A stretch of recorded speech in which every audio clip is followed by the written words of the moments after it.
Welcome, ladies and gentlemen. Here we will show you how to use the database and generally what everything listed on the site means. We will do this using an example.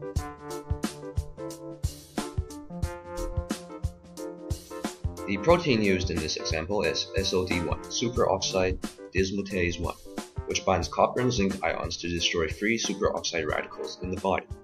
The mutation of SOD1 may lead to the inability of nerve conduction, which plays a large role in the Lou Gehrig disease.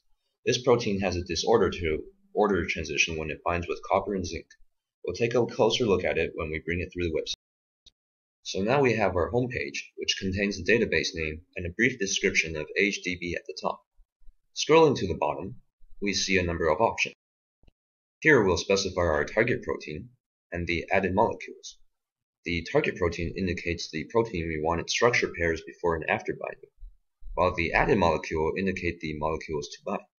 So for SOD1, we can use either superoxide dismutase or simply SOD1. For the added molecules, we write down copper and zinc.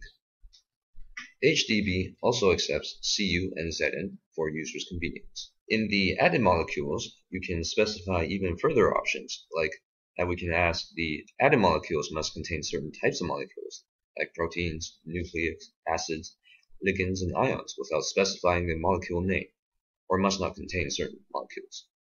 We'll keep our example simple here, so we won't choose anything else.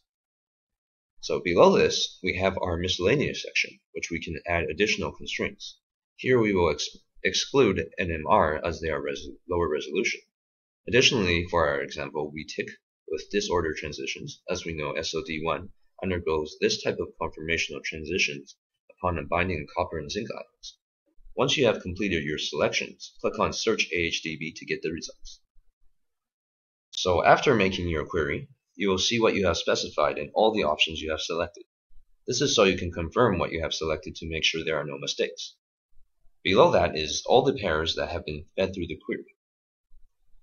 So now here you have listed the apple, holo, name, and the species they belong to. Next we have the added molecules, or more specifically the proteins, DNA and RNA, ligands, ions, and the numbers associated with each. Next we have our conformational transitions, the secondary transitions, disorder to order or order to disorder transitions, and finally the root mean square deviation or RMSD. RMSD is a commonly used index to measure the structure similarity between two structures. In AHDB, the RMSD between apple and holo structures help to estimate the spatial motions. Finally, the structure quality includes resolution, R-free, and completeness of the individual structures. Of course, we can sort everything by any of these parameters by simply clicking on them. Furthermore, you can sort the list by a second field by holding the Shift key. In this example, we sort the pairs by the numbers of disorder transitions, then the RMSD. In addition to the basic sorting facility of AHDB, some users may want to further process these results by their own procedures. In this regard, our data can also be downloaded in many forms. One of these formats is the tabular format, which puts everything into a text-based format. This serves as a good way to present information to a parser or another program. For our convenience, we have already downloaded this, but all the information that AHDB used to generate the table we can see can also be downloaded by one click. This includes various and useful intermediate data. An example is that for each pair, we have files containing their structure, their sequences, and the sequence alignment. This helps save a lot of time for many people involved in this line of research, and allows them to focus on study, but not data collection.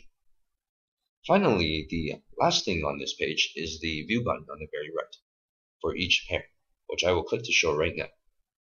In this example, we choose the pair with the most disorder transitions and the largest spatial transitions. This page requires Java in order to be fully effective, so make sure you have this plugin installed on your browser. This is required to show the structure view, which we will see below. Once again, up top, we have our query information for confirmation. Then we have our basic pair information, which includes their name, ID, added molecules, apple structure, and holo structure, etc. Below that, we have our sequence view for our pair. There are 4 sequences. Blue sequences are from the apple structure, and red are from the holo structure. Remember that apple in HDB means before binding, while holo means after binding. Normally, the sequences should be the same as this pair, is the same protein, but there may be mutations. The third part is the secondary structure of the apple, and the fourth part is the secondary structure of the holo. H indicates alpha helix, E indicates beta sheet, dash indicates coil, and D indicates disorder.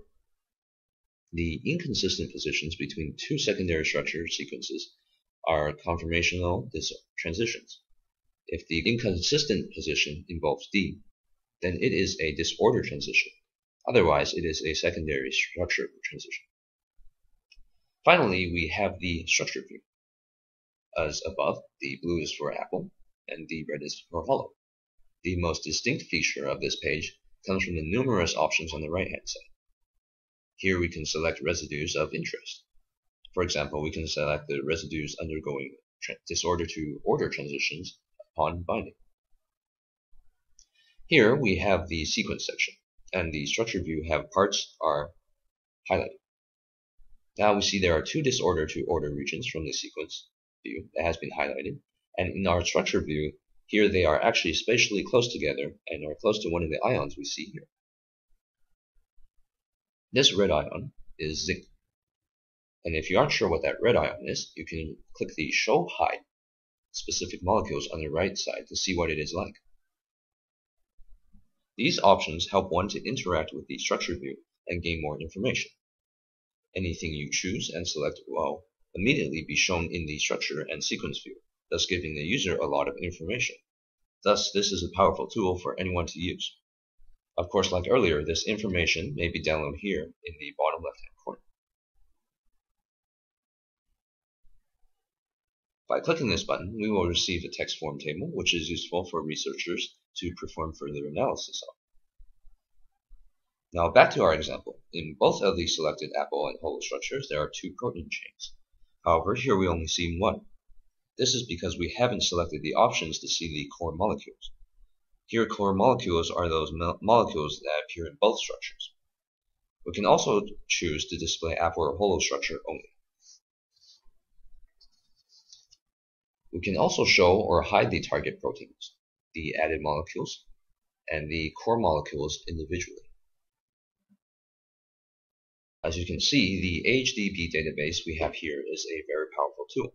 It contains a lot of useful information and is coupled with an interactive and easy-to-use interface. All of the information can be downloaded and put into a format which can be easily used with another program.